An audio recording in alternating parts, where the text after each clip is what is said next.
Your book is amazing because it grabs people who don't have to be physicians, don't have to be scientists, just have to care about their families, their communities, their colleagues, society, and you make some amazing points.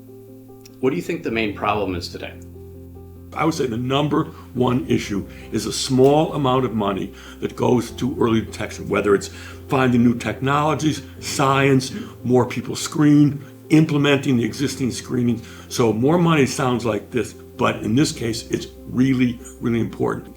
American Cancer Society in November of this 23 said any person who has smoked more than 20 pack years of any age should get screened, whereas the current recommendation is you have to have smoked within the last 15 years to get a low-dose CT scan, meaning a way to detect it. So American Cancer Society is finally doing something.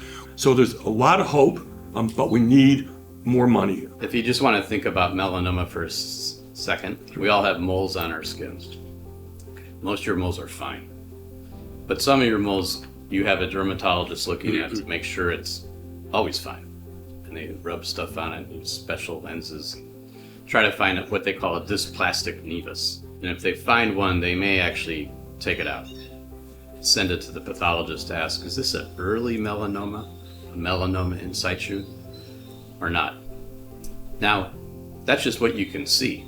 But imagine that process happening inside your body, in your esophagus, in your stomach, in your intestines, in your pancreas, in your liver, in your fallopian tubes, which is where ovarian cancer actually comes from.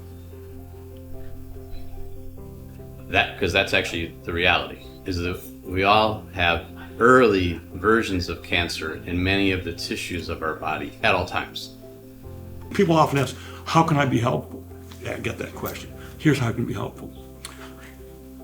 Anybody you see, you ask if they've smoked in their life, okay? And here's why. Our best friend, we went to Italy with him. I gave her the book, the pre-book. She reads it. She said, oh, Bruce, I smoked 20 some years ago, 30 years ago. I said, you've got to get a low-dose CT scan. She gets home. This happened 3 weeks ago. She gets a low-dose CT scan. Nodule quadrant. Stage 1. But discovered. She goes to Sloan Kettering. They're incredible there. Dr. Jones, head of the chairman of the department, he does it. She's in the hospital for 2 days. She was out walking with my wife 3 days later. I end with that. It's really terrific to see you devoting your excellence at this topic. Thank you. So thank you. Thank you. Thank you.